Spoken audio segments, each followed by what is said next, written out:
Is your ordinance marriage truly valid? Today we are proposing the marriage validity checker. I have few things that I think that you need to use to measure the validity of a marriage. Number one, how was the marriage celebrated in the first place?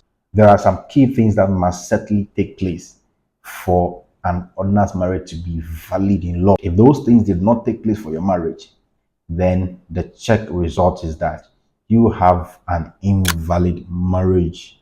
And chances are that when problems come, marriage will be nullified and it will be as though it never existed. So let me share with you about 6 of the things that I think should be present in all ordinance marriages. You have to ensure that you publish the bans. And now the publication of bans is one of the key requirements of the ordinance marriage. You have to go and see a marriage officer or the registrar of marriages to give notice that you intend to marry under the ordinance. So you inform them that you want to marry under the ordinance, that's simply giving the notice. And they will note it in a register that is designed for that purpose. So the marriage officer is under duty to publish the bans. The publication of bans is more like an announcement they make of your intention to get married. The law requires that to be done for 21 days, usually 3 Sundays. It should be such that your pastor in the church you fellowship, as well as the church the other partner also fellowships, they should announce it at a public divine service, a Sunday service. Either that takes place in the evening, in the morning, or in the afternoon. So that's the first requirement. If this was not done for you, chances are that your marriage could be invalid.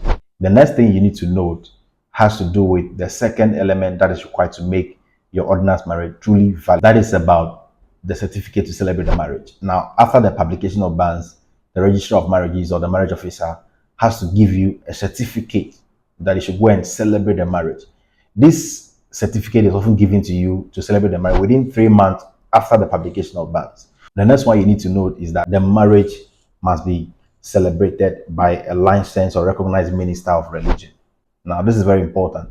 If the celebration was not done by a licensed minister or a recognized minister, it can make the marriage invalid. You're also required to have at least 2 or more witnesses present. So the presence of witnesses is a key requirement in ordinance marriage. You don't only have the officiating minister present, but 2 or more.